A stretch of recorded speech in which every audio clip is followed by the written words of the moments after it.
Welcome to Legal 123s with ByrdAdatto. Legal issues simplified through real client stories and real-world experiences.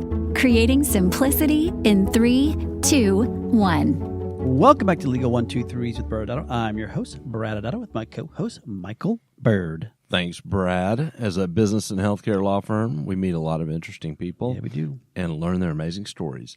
This season, we're talking about businesses who decide to double down. They're going to scale their business. Our theme this season is growing a business. Now, Michael, for those listening to the first time, growing a business is just one of several seasons of business. What are the others? Yeah, Brad. So we have the building season, so that's starting a business. We have the operating season, we've running a business, and we're in the scaling season right now. And then we'll conclude this calendar year with the buying and selling season. So exciting. Now, Michael, before we get started, for the first time this season, we welcome back our series regular and partner and all-around badass, Jay Reyero. All right. Hey, guys. Good to be back. Okay, Brad, what insane idea do you have to help start us off today? Well, I figured since I'm such a bigwig, I thought we could show off my true colors by wishing you all both to break a leg with today's show. Okay, weird, but thanks. But I can tell by your Question mark? face, Michael, Yeah. you may have woken up on the wrong side of the bed today. Hopefully, I will not have to butter up someone to make you look better. I'd be willing to go the whole 9 yards if needed, but I was hoping with this intro I could really break the ice, and it appears that the cat has your tongue. Before you get cold feet, maybe I should bite the bullet. Just let you speak. Jay, do you think we can have Brad's mic turned off? I don't know whether it'll be less painful to humor him right now with whatever he's building towards, or just to gouge my eyes out. Yeah, I mean, you're the one that speaks fluent Brad, but I'm hoping that Brad is using some idioms from other common phrases or old-time sayings maybe, but, it's Brad, so we can't be positive, I guess.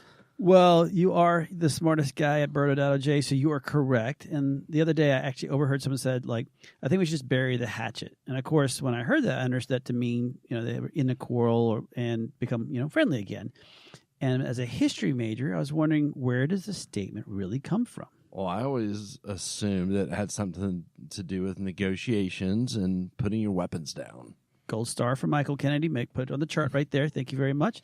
And according to several authorities, that statement... Siri? Yes. It comes from when the Puritans and the Native Americans would negotiate, the men would literally bury all their weapons, making them inaccessible. What other statements are you interested in learning about in history today? I'm assuming that's not a rhetorical question, but we probably don't have a choice. So correct. let's look back at your opening comments. You used two phrases, bigwig and true colors. So, Brad, I'll indulge. What do those mean? So bigwig means an important person, especially in a particular skill set or sphere. The origin dates back to the 18th century, when the most important political figures would wear the biggest wigs. Hence today, influential people are called bigwigs. So that explains why Brad described himself as a bigwig, because he's got his collection for Mardi Gras and Halloween costumes. I don't think that counts. Oh, no? Okay, No. fair. Well, as it relates to true colors, it's meaning showing one's real character, right? Especially when they're being dishonorable, right? This origin comes from when warships would use multiple flags to confuse enemies. However, in warfare rules that dictated the ship must show its actual flag before firing, and hence the ships would be displaying their true colors. Okay, one more, Brad. As a sports fan, what does the whole 9 yards mean? Right. Most assume it does have to do with sports, as it means do everything that is, everything that is possible, right? The origin is also from wartime, but in this case, World War II. Each fighter plane would have 9 yards of chain on ammunition. So when a fighter pilot would use all the ammunition on one target, they would give them the whole 9 yards. Okay, I have to admit that was mildly interesting, especially after the painful setup. I had very low expectations. Well, no pain, no gain, buddy. Yeah, I'm with you, Ben. Okay, let's I don't even know if I could say quit while we're ahead. Let's just quit and go to our main story. All right. So today's story is going to be out of California and it involves an entrepreneur, a California licensed nurse practitioner, and a California licensed physician. This sounds, Jay, like you're setting up a joke. An entrepreneur, an NP, and a physician walked into a bar. And they all said, ow. No. So here, the entrepreneur, let's call her Miss Ideas. The nurse practitioner, will call her Miss Clinical. And the physician, will call Dr. Director. They had all built a very successful aesthetic and wellness practice. It already had several locations throughout California. All right, Jay, since Miss Ideas is a non-professional, and so because this person is involved, and we're in California, which has a very strong core practice of medicine, hopefully they had an MSO? Yes, I know. Shocking for our stories, right? No, in this case, they had correctly set everything up, corporate structure-wise, using the MSO model. All three were owners of the MSO, the management company. The physician and the nurse practitioner jointly owned the professional corporation, which was fine in California. Okay, so, Jay, we're in the scaling season, but they've already scaled in some way by adding these multiple locations.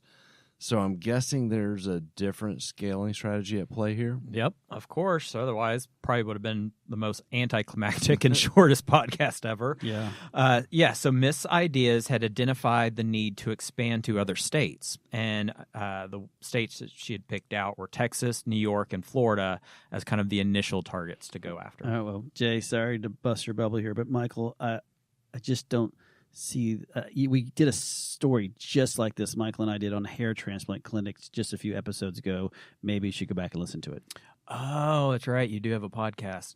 No, yes, I know. It contained two of my favorite things, beer and comic books. Okay. So, yeah, I love that episode. Pass the test. Well, hopefully this story's different. Yeah, so this was the same strategy, but today we're going to talk about the different issues that we actually encountered. So you see, the reason that Miss Ideas hired us was compliance, but the first order of business, really, she wanted us to register the business in Texas. So take the professional corporation and register it to do business down here in Texas. Okay, Brad, vocab time. Our first term of art today. Why don't you give the audience an idea of what it means to register a company to do business in the state and why it's necessary? All right. A company doing business in another state, so like California, and then because that's where it's formed, it would want to then go to a new state. It has to register in that new state, and it's known as a foreign entity filing. That's so it can do business there, basically letting that new state know that the company is active in their state. Now, Jay, why was Mrs. Ideas wanting to register the entity rather than form a new one? Yeah, one reason was simplicity. She planned to use one entity for every state they were going to expand to because she wanted to keep it simple, right? Have one entity, didn't want to keep track of 50-plus entities. And plus, she had been told and heard that you can use one entity for all 50 states. Okay, well, what was the second reason? Speed. It's always the second reason. They had signed a lease in Texas, were preparing to open up in the next month.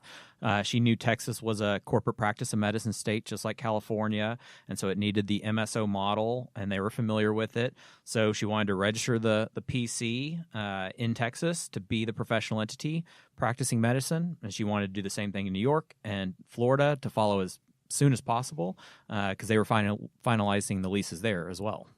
Okay, I know the answer. My internal ding radar is going off, but for the audience's sake, I'll ask the question.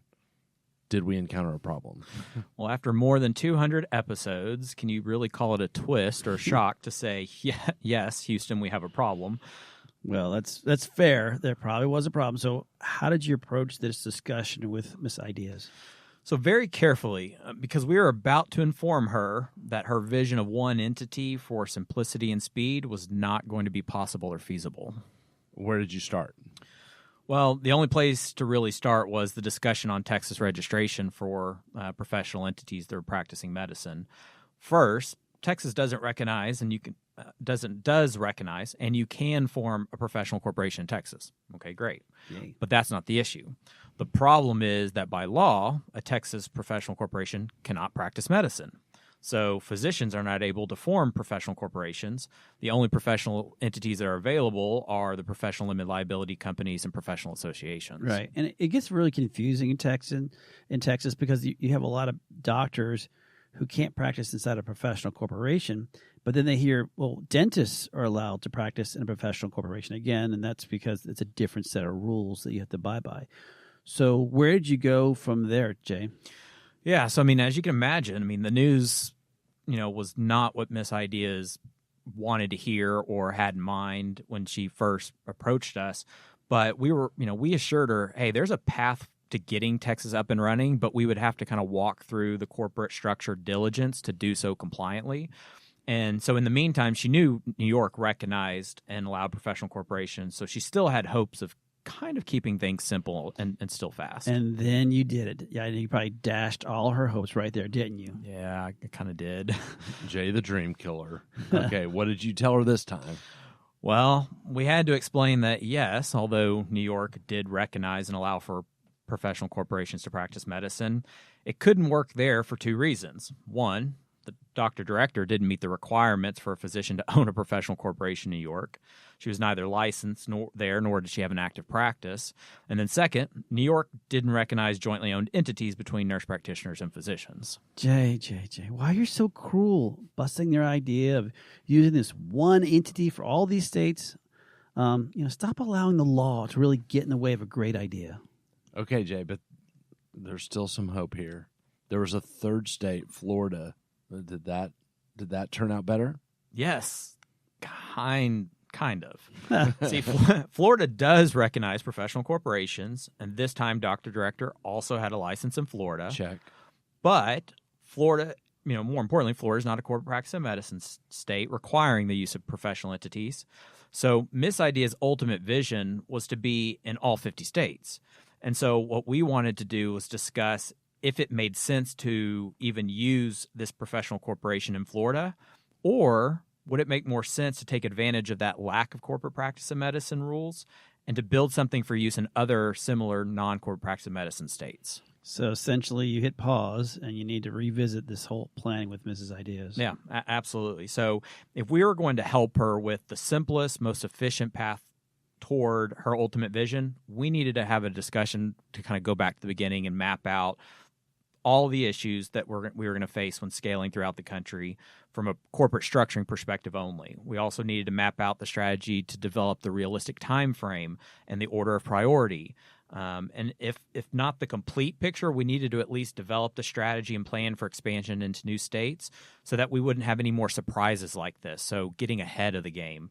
And this is where we started with our first whiteboard session. Yeah. And I could see, for those not familiar, but a good whiteboard session is where you really draw out the current model and structure that you are. So we have a footprint. So the client and you are on the same page. And then you start developing where else do you want to go and what does that look like? And then that allows you to then show the structure of ownership, the relationship between the entities being contractual, and then potential red flags. And everyone can visualize it, which is why, we love that whiteboard experience, because instead of saying it out loud, they actually can see it. Yeah, and it's the whiteboard that's killing dreams and not you. Right, exactly. Blame the whiteboard, not Jay. Yeah. Okay, well, let's go into commercial and kind of simmer and reflect on what we just learned, and then come back and do a little bit of a legal breakdown. Many business owners use legal counsel as a last resort rather than as a proactive tool that can further their success. Why? For most, it's the fear of unknown legal costs. ByrdAdatto's Access Plus program makes it possible for you to get the ongoing legal assistance you need for one predictable monthly fee. That gives you unlimited phone and email access to the legal team, so you can receive feedback on legal concerns as they arise. Access Plus, a smarter, simpler way to access legal services. Find out more. Visit ByrdAdatto.com today. Welcome back to the Legal 123s with ByrdAdatto. I'm your host, ByrdAdatto, my co-host, Michael Byrd. And we're still here. We're series regular and our partner, Jay Reyero.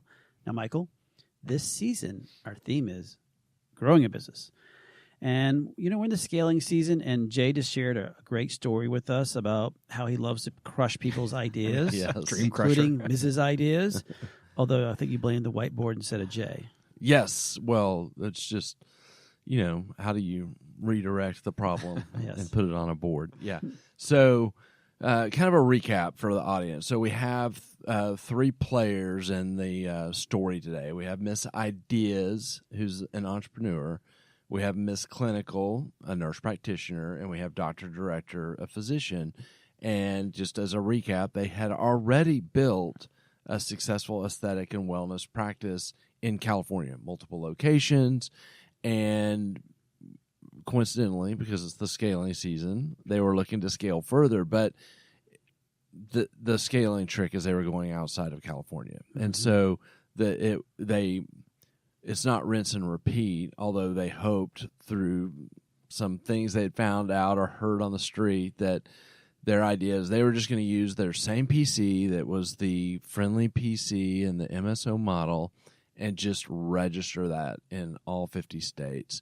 And they thought this is going to be super easy. We've got our doctor. We'll just rinse and repeat. And that's where the Dream Crusher came in, because they called out to Jay and said, okay, we're ready to roll. It's not just an idea. It's way past that. They're signing leases and ready to get after it in Texas, New York, and Florida. And so we collectively talked about the problems that we encountered in each state along the way. And so now we get to unpack it a little bit further. Right. Well, that's great. And you're the context guy, so that's a good summary there. But before I ask Jay about some of these compliance-related details about using the same single entity in multiple states, talk about some of the general considerations that come into play when you're thinking about one entity or more, and what does that look like in a single state or even across state lines? Well, and this is kind of a hack for any time you're making a potential material change to your business, whether it's any type of scaling, is you want to look at it through kind of a 3-dimensional view. You want to check it from a compliance perspective, and we've started to unpack that. You also want to look at it from a tax and accounting perspective. And so, again, you have a particular tax setup and you make a change to your business, and what's the impact going to be? Because you may have a federal tax, but you also have state taxes. And what's the impact if you are going to take a California entity and start doing business in all these other states? And so you would have your tax advisor beat that up and make sure, and there may be, some significant issues. So we never even had to get that far on that part. And then there's an accounting issue. So you have one PC that is theoretically in all 50 states, and how are you going to track the revenues and do your bookkeeping and your P&Ls and all of that stuff? And so you want to make sure that is going to work. And then you have the operations impact side of things. And so you want to consider that, okay, if we just have one entity and we run our business in this way, what's going to be the impact on our team and how we staff, et cetera, our processes as we expand state by state under this one umbrella. But you can apply that same kind of 3-question analysis to any type of big change you want to make to your business. In fact, you should make that change. And I kind of skipped over the compliance because we're about to really beat that up. But and that's really where the story for us, when Jay was crushing dreams, there's a lot of lessons to be learned about the thought behind trying to do this. Yeah, and audience members, obviously we're talking about healthcare in this, and we'll get in that compliance piece. But keep in mind, that is for any business, is what Michael was just talking about, and all those categories. In many ways, the single entity concept does have that great appeal, as most people believe it will streamline everything you describe, legal and accounting and operational, but they actually don't realize that significant risks and the hurdles associated with that particular concept. Now, Jay, turning to Mrs. Ideas and the issues you encountered, let's start with the main question. Can you use a single entity for all 50 states? You just want them to do it again. You just want them to crush more dreams. Well, as you heard from the story, the answer is no. But really, the answer, while it's straightforward, the reason is anything but. It has a lot of nuances to it. And, we've talked a lot about corporate practice of medicine, and you guys talked about that through the hair transplant episode that I did listen to earlier this season. We believe you. And so that's just one issue. But then we get on this more technical, which is, not the fun, talk that that everybody wants to have, but it's a very important piece. What legal entities in a particular state are permitted to provide professional services, practice medicine in this case. Mm-hmm. And not every state has the same, and not every state allows the same. So you have professional limited liability companies, you have professional corporations. So, I think Wisconsin has a service corporation. You have, some are just regular limited liability companies. Mm-hmm. And so you have, all these different entity types. And so when you're going into a state, you kind of have to figure out, okay, what is an option? And as you heard from the story, right off the bat, California and Texas, that requires two, because California requires a professional corporation. Texas doesn't allow for that. And so you immediately, just with those two states, have two options that you have to do. And so you're not going to be able to get that one. Now, there is a path to create a consolidated effort as to create an efficient number of entities, right? But it takes some planning. It takes some effort. And, quite frankly, most people, when they're looking to expand, they're not looking to expand in all 50 states right away. It's kind of a graduated approach. But that planning that we talked about in the story, the whiteboarding, that's where it becomes really critical, so that you can kind of have a vision of where you're headed. Yeah, audience, we've gotten into the weeds trying to solve this technical problem, because it goes both ways. Like California, you can only be a PC. That's pretty much the only viable option they have for a medical practice. And so we've tried to figure out, is there a way, we can mechanically solve going, with the state saying, yeah, we're a PC here, but we want it to be seen as a PA here. And the bottom line is that we have had some positive, I don't even know if you want to call it success, but outcomes, but I'm hesitant because it's so clunky. It feels like you have a corporate model that's held together by Scotch tape when you start doing that. And it does not solve the other problems that we'll discuss. Yeah, I agree. And, and I wanted to clarify, I had asked you, Jay, about a single entity. Really, it should be a single professional entity is really the issue here, not a single business entity. And additionally, as you mentioned, Michael, an entity initially formed in one state can be subject to these other state laws, since it's going to be registered in that foreign entity. So you have to be aware of that. And a lot of times people say, well, what if I don't want to register it there? Well, if you don't, you're going to eventually, if and when you get caught, you're going to be subject to a real aggressive penalties for failure to filing, and potentially back taxes on top of that. So it is a significant issue if you're doing business in that state and you're not registering there. Jay, even if a state does recognize the same entity type, that isn't the end of this story, is it? Right. So as you heard from the story, California and New York as the example, even though both states recognize professional corporations, the types of people that can own those professional corporations can differ. So you have a bunch of different flavors. And again, we're not talking about the corporate practice of medicine issue, but when you look on a technical level, you're looking at the Secretary of State, you're looking at the rules, who can own this professional corporation, who can own the shares. Mm-hmm. They're not all consistent. So you have some that say any licensed physician in any state can own this, have these shares.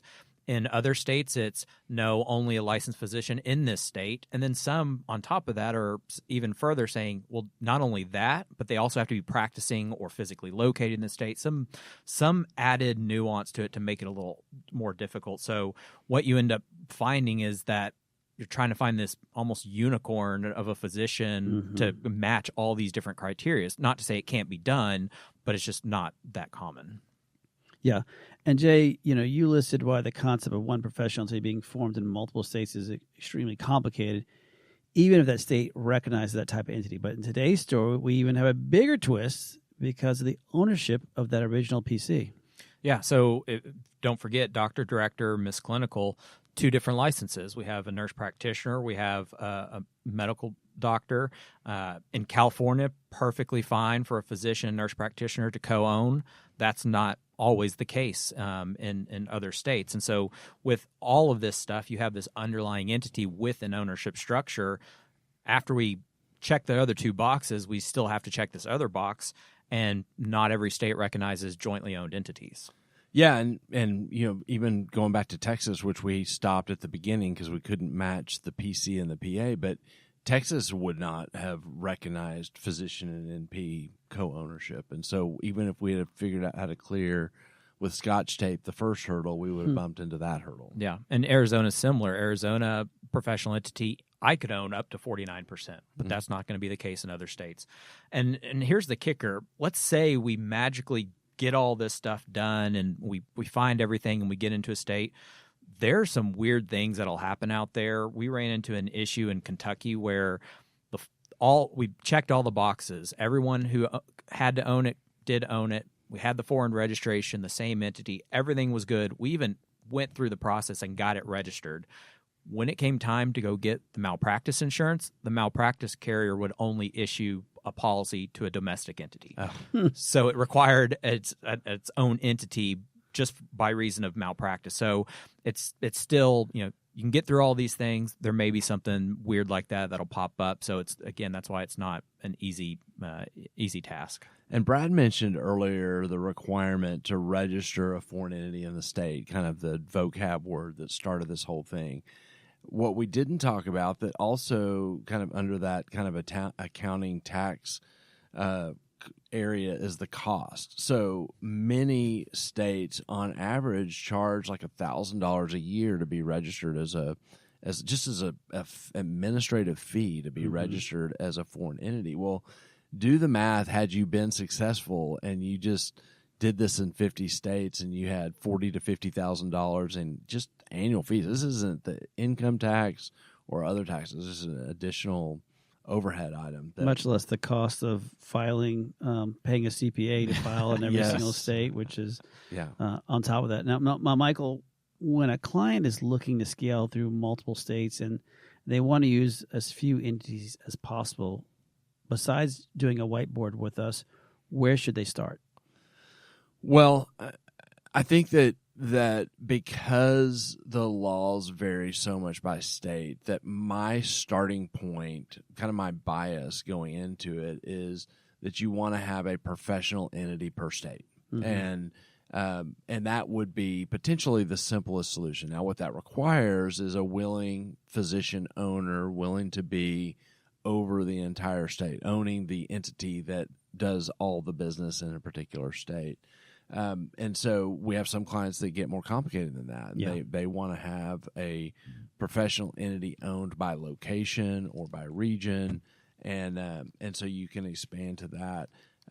If you want to get that efficiency, a lot of times that's found in having one single MSO entity that is managing all the practices around the country. So I'm curious, Jay, what ended up happening after the whiteboard? We actually ended up having more whiteboards. So excellent. We talked through all these issues. We evaluated the current situation during that first that whiteboard, and then we kind of took a look at the near future to identify what those immediate states were and talk through the approach. Essentially, after multiple whiteboards, we ended up devising a strategy where we had kind of a strategy for all the non-corporate practice of medicine states, which is much easier to deal with, and then a strategy for the corporate practice of medicine states, trying to keep it as efficient as possible. And so by the end of it, we had mapped out the overarching strategy that made sense, ensured compliance, matched their speed and simplicity that they were looking for, and then basically was smooth sailing after that. Love it. And I think it's important to understand that scaling does allow you to have these amazing opportunities to grow your brand and really, if possible, dominate a market. However, like all things in life, it doesn't come without challenges, right? For those who tell you there's this one easy solution, they might be selling you a wooden nickel. And we all know you shouldn't take these coins. Jay, final thoughts. The dog days of summer and Brad's idioms. Yeah, you got to plan ahead. You've got to invest in the strategy and building a model when you're going out into multiple different states. And so I think if you invest in that and you do it up front, you're going to be in a much better position and save yourself a lot of time and headache and possibly backtracking if you don't do that. How about you, Michael? Final thoughts? Well, first, audience, I apologize if when Brad said wooden nickels, you heard a tear hit the microphone. I tried to turn away, but I'll turn into it. I'm going to speak Brad with some old time expressions so that he can understand. My 2 cents is that while it's generally not going to work to have a single professional entity across the states, you can still design an efficient model to work for the business.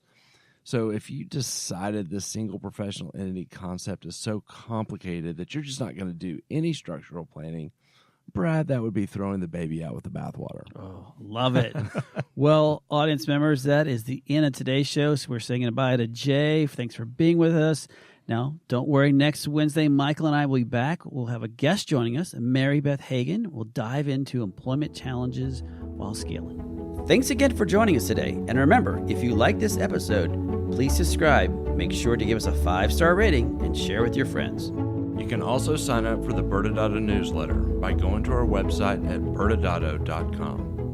ByrdAdatto is providing this podcast as a public service. This podcast is for educational purposes only. This podcast does not constitute legal advice, nor does it establish an attorney-client relationship. Reference to any specific product or entity does not constitute an endorsement or recommendation by ByrdAdatto. The views expressed by guests are their own, and their appearance on the program does not imply an endorsement of them or any entity they represent. Please consult with an attorney on your legal issues.